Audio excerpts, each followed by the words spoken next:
RSS छुपा हुआ इस देश का दुश्मन है और भाजपा स्वयंसेवक को आप दुश्मन बता रहे हैं, कैसी बात कर रहे हैं? बिल्कुल राइट बात है।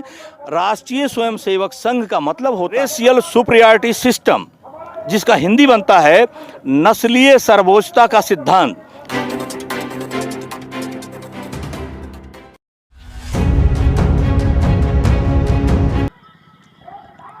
किसान आंदोलन का आज 83वां दिन है, 83 डेज इसे कंप्लीट हो चुके हैं। ये आंदोलन जन आंदोलन बन चुका है, क्योंकि किसानों का आंदोलन अन्न से जुड़ा हुआ होता है और अन्न हर एक इंसान की ज़रूरत है। और उस ज़रूरत को देखते हुए हम किसानों के बीच पहुँचे हैं और किसान यूनियन के प्रवक्ता हैं, हम इनसे बात करेंगे। सबसे पहले मैं इन्हीं के पास जाऊंगा। आपका बहुत बहुत स्वागत है हमारे। कि सरकार आपकी सुन क्यों नहीं रही? मेरी सरकार इसलिए कह रहा हूं क्योंकि हम नहीं चाहते हुए मेरी सरकार है। वैसे वो ना तो किसानों की सरकार है, ना मजदूरों की सरकार है, ना छोटे मोटे व्यापारियों की सरकार है। वो इस देश के चंद पूंजीपतियों की सरकार है और चंद पूंजीपतियों की सरकार होने के कारण ही वो हमारी बात नहीं सुन रही है।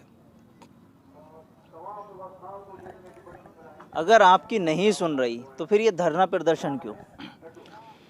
मुझे पूरा विश्वास है दुनिया के किसी भी देश में, भारत में आंदोलन का तरीका ही एक ऐसा रास्ता है, जब देश का कोई भी राजा, कोई भी हुकूमत ना सुनती हो तो आंदोलन के अलावा दूसरा कोई रास्ता नहीं है। और ये जो हमारा सत्याग्रही आंदोलन अब जिस फेज में चल रहा है, इससे मुझे पूरा विश्वास है कि इस पे हम लोग जीतेंगे और इस बेईमान सरकार को हारना पड़ेगा। आप मोदी जी के लिए एक बात मैं और कहना चाहता हूँ।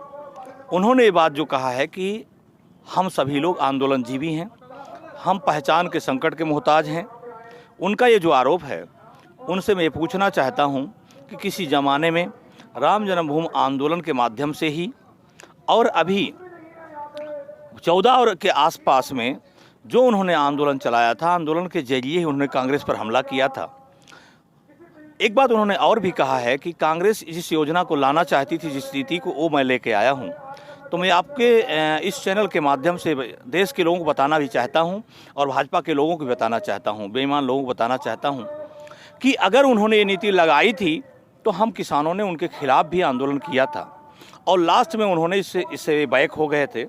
और बैक होने के बाद भी इस देश की जनता ने मुझे माफ़ नहीं किया। उन्हें घटा करके और 2014 के लोकसभा चुनाव में विपक्ष की मान्यता के लायक नहीं रखा, यानी विपक्ष का नेता वो नहीं बना पाए। ये बात मोदी जी खुद कहते थे कि मैं जो है विपक्ष के लायक कांग्रेस को नहीं छोड़ा, कांग्रेस मुक्त इतना बड़ा कर दिया। तो जब इसी नीति से कांग्रेस विपक्ष के लायक नहीं थी तो आने वाले समय में आंदोलन तो चलता रहेगा, उनको मानना भी पड़ेगा और हम उनको भी विपक्ष के लायक आने वाले समय में नहीं रखेंगे। ये बात मैं आपके माध्यम से पूरे देश को बताना चाहता हूँ। सवाल ये है निकल कर आया कि एक विद्या रानी जी हैं, जानते होंगे आप, बीजेपी से हैं। उन्होंने कहा कि किसानों की मदद करो, चाहे पैसे से करो या शराब से करो। तो क्या किसान यहाँ जो बैठा हुआ है शराब पर आ गया है क्या? इस पर मेरा स्पष्ट रूप से ये कहना है, जो विद्या रानी जी हैं वो आरएसएस की मूल रूप से, उनके 2 पीढ़ी से लोग आरएसएस के कार्यकर्ता हुआ करते थे। बहुत ही गहराई से मैं जानता हूँ। उनके बाबा संघ में शामिल हुए थे, उनके पिता और माता भी संघ में थे और आज भी वो संघ के कार्यकर्ता हैं, भाजपा की नहीं हैं। वो अलग है कि भाजपा की तरफ से आज बोल रही हैं, लेकिन वो इसलिए इस बात को ऐसा कह रही हैं क्योंकि जब उनके बाबा देश की आज़ादी की लड़ाई हो रही थी, 1925 में संघ की स्थापना हो चुकी थी। उस दौरान 1928 में जब बारडोली सत्याग्रह हो रहा था सरदार वल्लभ भाई पटेल के नेतृत्व में, उस दौरान और उसके बाद 1930 में जब महात्मा गांधी जी नमक सत्याग्रह यानी दांडी मार्च अहमदाबाद से नवसारी तक कर रहे थे, उस दौरान उनके, जिसमें विद्या रानी जी के जब बाबा जी संगठन में थे, उस समय उस संगठन के सर संघ चालक थे, उनका नाम था सदाशिवराम गोलवरकर, जिनको संघ के लोग गुरु गोलवरकर कहा करते हैं।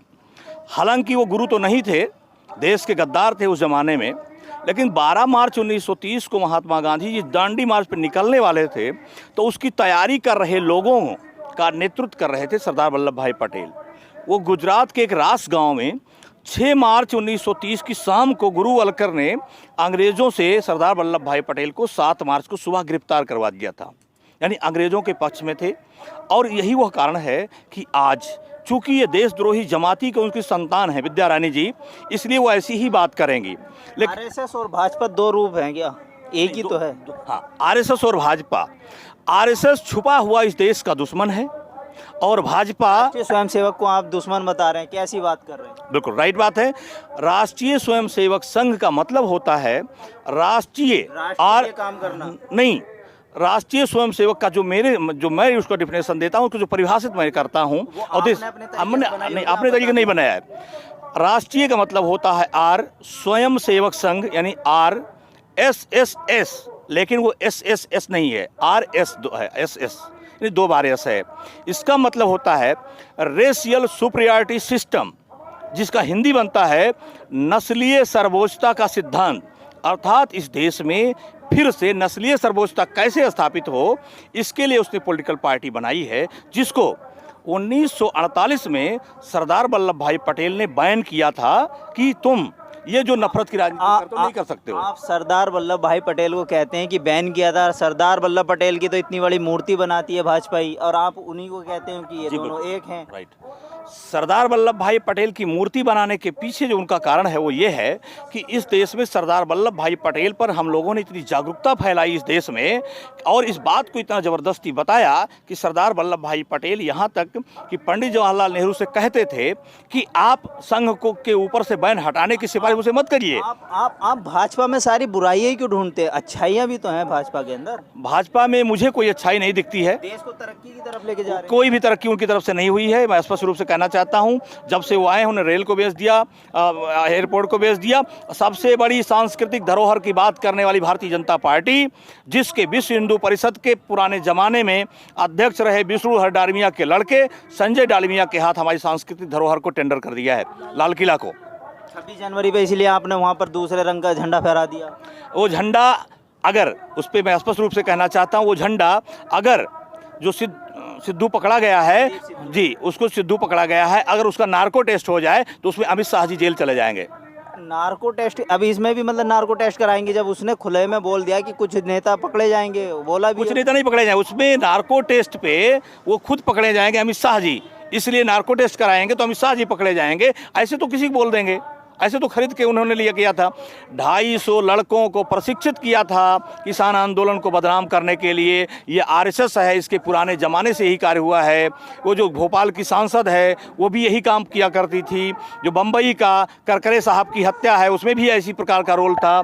देश में तमाम ऐसे जुल्म को घुमा करके उसने पेश किया है। हाँ जी, प्रज्ञा ठाकुर जी, बिल्कुल प्रज्ञा ठाकुर जी, स्पष्ट नाम में कोई मुझे दिक्कत नहीं है ना, मैं कोई बात डरता हूँ, लेकिन प्रज्ञा ठाकुर ने जो काम किया था वही काम करकरे की हत्या में हुआ था, वही काम पुलवामा में भी हुआ है। संघ इस देश का में नस्लीय सर्वोच्चता का सिद्धांत स्थापित करने के लिए इस देश के लोगों को कुर्बान कर देना पड़े उसे कोई परवाह नहीं है, क्योंकि वो देश को आज़ादी की लड़ाई में साथ नहीं देता था, वो देशभक्त हो ही नहीं सकता।